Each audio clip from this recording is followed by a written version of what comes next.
எனவே அன்புக்குரியவர்களே, புனிதமான இந்த ரமதான் மாதத்திலே அல்லாஹ்விடத்திலே ஒவ்வொரு நாளும் கண்ணீர் விட வேண்டும். ஒவ்வொரு நாளும் நம்முடைய கண்ணீர் என்பது விலை மதிப்பற்றது. அது அல்லாஹ்வின் சன்னிதானத்திலே விடுமையானால் அதைவிட பெரிய விஷயம் அவனை திருப்திப்படுத்துவதற்கு வேற எதுவுமே இல்லை. வீட்டில் திடீர்னு 4 பேர் வந்து நின்று ஏதாவது முறைக்கிறாங்க, கடினமான வார்த்தை பேசுகிறாங்க, கூடு கும்பிடு போட்டு விடுகிறான் மனிதன் இல்லையா? என்னை விட்டு நான் புள்ள குட்டிக்காரன் சொல்கிறானா? ஏதாவது வீட்டிலே சிரமம், குடும்பத்திலே பிரச்சனை, தனிமையிலே உட்கார்ந்த அந்த கவலையிலே அவன் கண்ணெல்லாம் கலங்குகிறது. தன் பிள்ளைகளின் எதிர்காலத்தை நினைத்து கண் கலங்குகிறான். தன் தொழிலில் ஏற்பட்ட வீழ்ச்சியை நினைத்து வருந்துகிறான், மனம் வேதனைப்படுகிறான். தன்னை சுற்றி இருக்கக்கூடியவர்கள் கொட்டென்று கொட்டுகிறார்களே, என்ன செஞ்சு எதற்கு அப்படி நினைச்சு வேதனைப்பட்டு கலங்குகிறான். இதுவெல்லாம் மனித இயல்பு. அல்லாஹ்வின் சன்னிதானத்திலே உட்கார்ந்து தன் கடந்த காலத்தை நினைத்து தான் வந்திருக்கக்கூடிய பாதையில் எவ்வளவு பாவங்கள், எவ்வளவு அல்லாஹ்விற்கு மாற்றங்கள், எவ்வளவு கோபமான காரியங்களை சம்பாதித்திருக்கிறோம் என்று நினைத்து அந்த கடந்த காலத்தை நினைத்து கண்ணீர் விடுகிற பொழுது அந்த கண்ணீர் இருக்கிறது அல்லாஹ்விடத்திலே மகத்தான கூலியை பெற்றுத்தரும். ரசூலுல்லாஹி ஸல்லல்லாஹு அலைஹி வஸல்லம் சொன்னார்கள், ஒரு அடியான் தன் பாவங்களை நினைத்து விடக்கூடிய அந்த ஒரு சொட்டு கண்ணீருக்கு அல்லாஹ் கொடுக்கிற மதிப்பு என்னவென்றால், தராசின் தட்டிலே அடியானின் பயத்தால் வெளிப்பட்ட ஒரு சொட்டு கண்ணீரை எடுத்து வைத்து இன்னொரு மறுபக்கம் இந்த உலகத்தை தூக்கி வைத்தாலும் அந்த அடியானின் அச்சத்தால் வந்த அந்த கண்ணீர் துளிதான் கணத்தில் தாழ்ந்து நிற்கும் என்றார்கள். உலகமே தூக்கி வைத்தாலும் மேலே போய்விடும், அது கணம் இருக்காது. அடியான் வெளிப்படுத்திய அந்த ஒரு சொட்டு கண்ணீர், பயத்தால் வெளிவந்த அந்த கண்ணீர் துளி இந்த உலகத்தை தூக்கி சாப்பிடும் அளவிற்கு ஆற்றல் மிக்கது, பலமிக்கது என்று பெருமானார் ஸல்லல்லாஹு அலைஹி வஸல்லம் சொன்னார். எனவே அன்புக்குரிய சகோதரர்களே, ஒவ்வொரு நாளும் இந்த ரமதானிலே நாம் அல்லாஹ்வின் சன்னிதானத்திலே கண்ணீர் வடிக்க வேண்டும். கண்ணீர் வடித்து கேட்பதற்குரிய மிகச்சிறந்த நாட்கள் இந்த ரமதானை தவிர வேறு எதுவுமே கிடையாது. கண்ணீர் விடுத்து அவனிடத்திலே நம்முடைய குறைகளையும் நம்முடைய தேவைகளையும் நம்முடைய பாவங்களையும் முறையிடுவதற்கு இந்த நாட்களில் இருக்கக்கூடிய இரவை போன்று வேறு எந்த நாட்களிலும் கிடையாது. எனவேதான் நபிகள் நாயகம் ஸல்லல்லாஹு அலைஹி வஸல்லம் இதன் பகலிலும் இரவிலும் மனிதர்கள் செய்யக்கூடிய இபாதத்திற்கு அல்லாஹ் தருகிற வெகுமதியை பற்றி சொன்னார்கள். மன் சாம ரமதான ஈமானன் வஹ்திசாபா, யார் நன்மையை எதிர்பார்த்து அல்லாஹ்வின் மன்னிப்பையின் மீது ஆதரவு வைத்து பகல் காலங்களிலே இந்த ரமதானில் நோன்பு வைக்கிறாரோ, ஊஃபிர லஹு மா தகத்தம மின் தன்பி, அவருடைய பாவங்களை எல்லாம் அல்லாஹ் மன்னித்து விடுவார். ரெண்டாவது சொன்னாங்க, மன் காம ரமதான ஈமான வஹ்திசாபா, ரமதானில் யார் நன்மையை எதிர்பார்த்து அல்லாஹ்வின் பாவ மன்னிப்பின் மீது ஆதரவு வைத்து இரவிலே நின்று வணங்கி வழிபடுவதற்கு முயற்சிப்பார், அல்லாஹ்வின் தூதர் சொன்னார்கள், அவருடைய முந்தைய பாவங்களை எல்லாம் அல்லாஹ் மன்னித்து விடுகிறார். இப்போ பாவ மன்னிப்பு தான் இந்த ரமதானிலிருந்து நமக்கான மிகப்பெரிய விஷயம். அதை எப்படியாவது அடைவதற்கு முயற்சிக்க வேண்டும். முக்கியமான ஒரு டெண்டர் விடுகிறான் வைத்துக் கொள்ளுங்கள், நம்முடைய கம்பெனியிலிருந்து அதை எடுக்க வேண்டும். எவ்வளவு முயற்சிக்கிறோம், ஒரு மிகப்பெரிய வாய்ப்பு வருகிறது, அதை அடைவதற்கு, அதை நாம் தனதாக்கிக் கொள்வதற்கு எவ்வளவு முயற்சிகளை எடுக்கிறோம். முக்கியமான இடம் நம் வீட்டுக்கு பக்கத்திலே வருகிறது, வேறு ஆள் வந்து வாங்கிவிட்டால் தொந்தரவு, எப்படியாவது இதை நாம் எடுத்துக்கொள்ள வேண்டும் என்பதன் மீது எவ்வளவு முயற்சி இருக்கிறது. தொழிலிலே போட்டி, கடும் போட்டி, ஆனால் இதிலே நான் நிலைக்க வேண்டும், நிற்க வேண்டும், என்னென்ன தந்திரங்களை யோசிக்கிறோம், செய்கிறோம் இல்லையா? இந்த ரமதானில் நமக்கான தந்திரம், நமக்கான லட்சியம் அல்லாஹ்வின் மன்னிப்பை முழுமையாக பெற்றுவிட வேண்டும். அல்லாஹ்வின் மன்னிப்பை பெற்றவர்களாகத்தான் இந்த ரமதானை விட்டு நாம் கடக்க வேண்டும், நம்மை விட்டு ரமதான் போக வேண்டும். மன்னிப்பிற்கான பல வழிகளை மார்க்கம் சொல்லித் தருகிறது. அதிலே 3 விஷயத்தை மட்டும் சொல்லுகிறேன், கவனத்தில் கொள்ளுங்கள். அது ரமதானிலும் கடைபிடியுங்கள், ரமதான் அல்லாத நாட்களிலும் அதை பின்பற்றுவதற்கு முயற்சியுங்கள். 1, அல் முஹாஃபதத்து அலஸ் ஸலா, தொழுகையின் மீது பேணுதல் உள்ளவராக, தொழுகையை பேணி பாதுகாக்கக்கூடிய மனிதராக ஒருவர் இருந்தால் அல்லாஹ் அவரை நிச்சயம் மன்னிப்பான். தன்னுடைய மன்னிப்பின் வளையத்திற்குள்ளே அவரை கொண்டு வந்து விடுவான். எங்கே சுற்றி எங்கே வந்தாலும் அந்த நேரம் வந்து விட்டால் அவருக்கு மணியோசை அடிக்க வேண்டும். தொழுகை இது ஃபரலை நிறைவேற்ற வேண்டிய நேரம். பள்ளிவாசலில் போய் முடிந்தால் நிறைவேற்று, இல்லை என்றால் நேரத்தை கடக்க விட்டு விடாதே, தொழுது விடு என்று உங்கள் உள்ளோசை உங்களை உணர்த்தி கொண்டே இருக்க வேண்டும். அப்படிப்பட்ட நபரா நீங்கள்? உங்கள் கையை கொடுங்கள். உங்களை விட சிறந்த நபர் வேறு யாரும் இல்லை. இந்த சிந்தனையில் உள்ள நபராக நீங்கள் வாழ்ந்தால் அல்லாஹ்வின் மன்னிப்பு நேரடியாக உங்களுக்கு எல்லா காலமும் கிடைத்துக் கொண்டே இருக்கும். நபிகள் நாயகம் கேட்டார்கள், அரஐத்தும் லவ் அன்ன நஹரன் பிபாபி அஹதிக்கும் யக்ஸிலு மின்ஹு குல்ல யௌமின் ஹம்ஸ மர்ரா.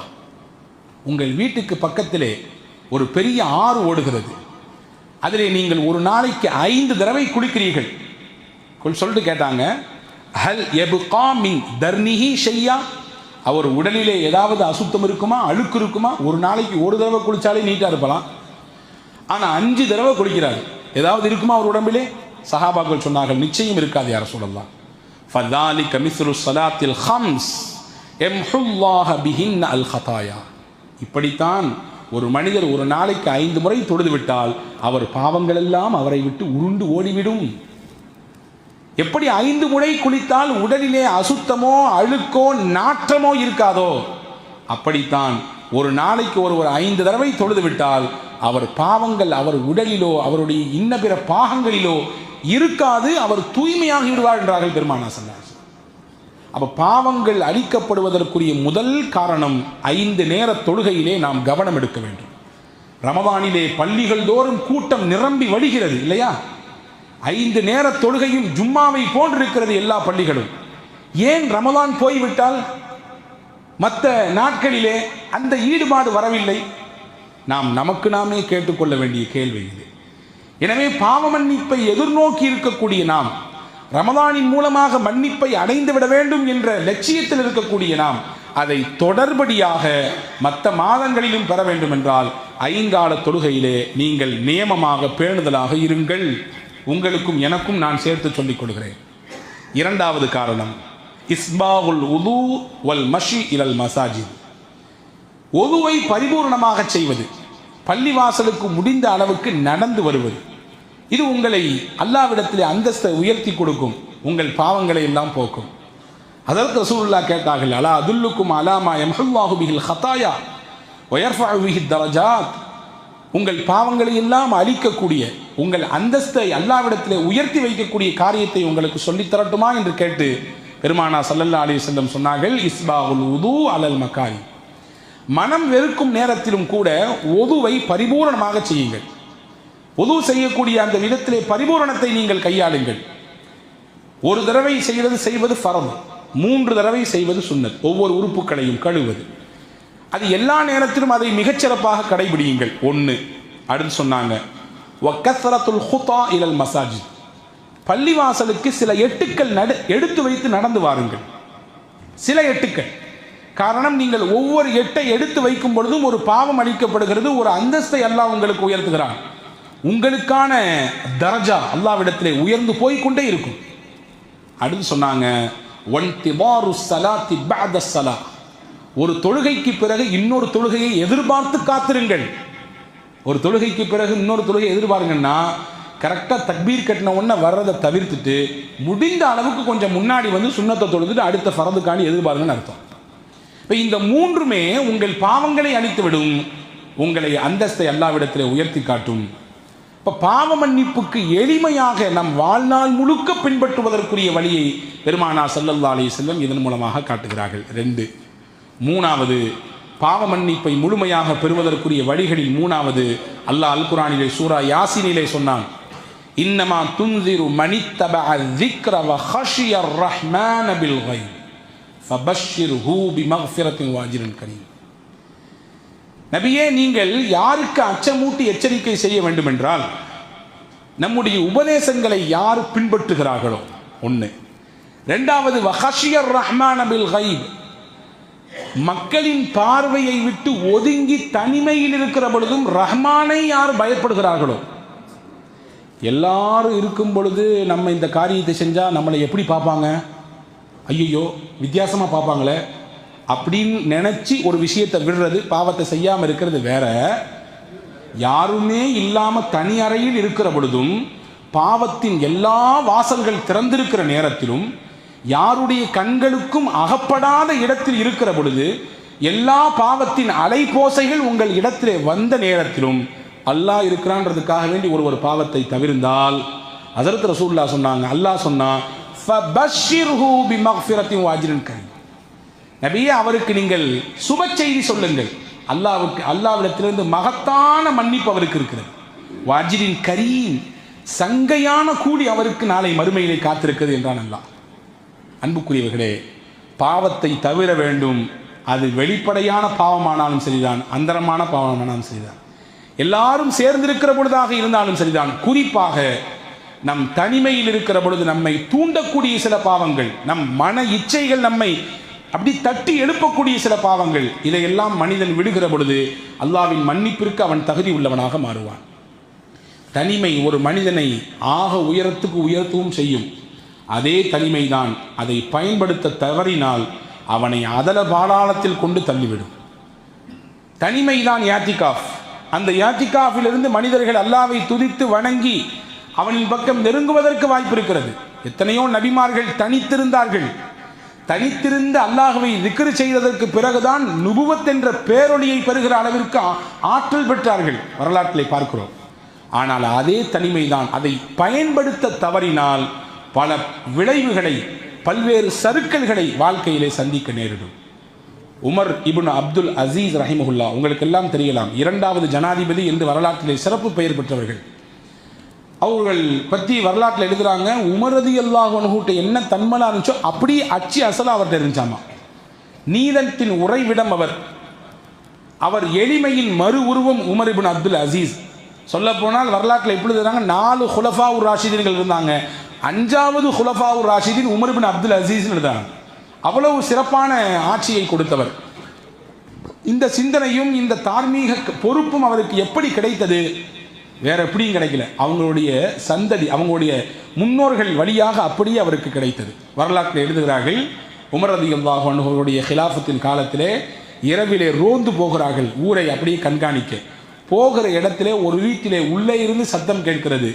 ஒரு இளம்பெண் பாலை கறந்து வைத்திருக்கிறாள். அந்த இளம்பெண்ணுடைய தாயார் அந்த பெண்ணிடத்திலே சொல்லுகிறாள், கொஞ்சம் தண்ணியை ஊற்றி கலந்து மக்களுக்கு டிஸ்ட்ரிபியூஷன் பண்ணலாம் அப்படின்னு சொல்கிறாங்க. அந்த அம்மா சொல்லுது, பண்ணக்கூடாது, உமர் ரலியல்லாஹுடைய உத்தரவு இருக்குது, பாலில் தண்ணியை கலக்கக்கூடாது, தப்பு.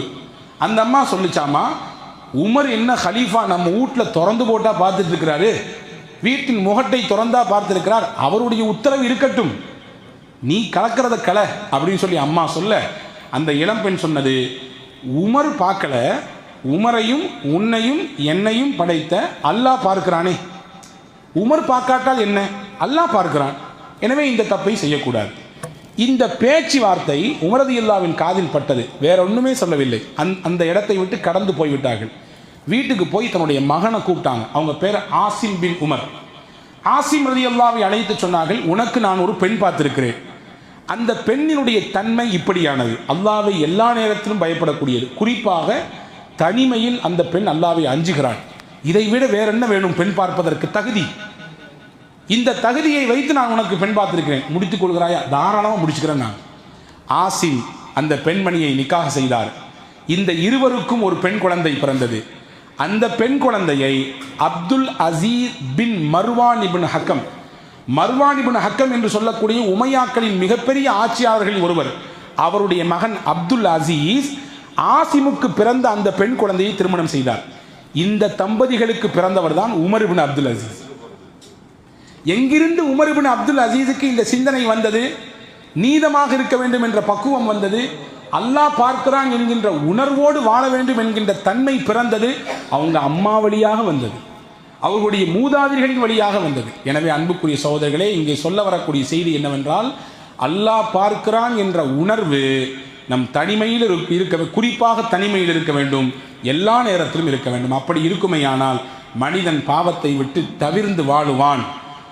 அப்படிப்பட்ட சிந்தனையில் இருக்கக்கூடியவர்களுக்கு அல்லாஹ் முழுமையான மன்னிப்பை தருவான். என்று அறிஞர்கள் சொல்கிறார்கள். ஆக இந்த 3 விஷயத்தை நாம் கவனத்தில் வைத்து அதை செயல்படுத்த முனைவுமையானால் வல்ல ரஹ்மானின் பரிபூரணமான மன்னிப்பை பெற முடியும். தௌபாவிற்குரிய மாதமாக இருக்கிறது. அல்லாவிடத்திலே அல்லாவிடத்திலே கண்டிப்போடு அவனிடத்திலே உரிமையோடு கேட்கக்கூடிய மாதமாக இந்த ரமதான் இருப்பதினாலே நம்முடைய எல்லா தேவைகளையும் கேட்பதோடு நம்முடைய கடந்த காலத்திலிருந்து பாவங்கள் மொத்தமும் அளிக்கப்பட்டு தூய்மையானவர்களாக பரிசுத்தமானவர்களாக நாம் மீண்டு எழ வேண்டும் என்கின்ற அக்கறையோடு நம்முடைய துவா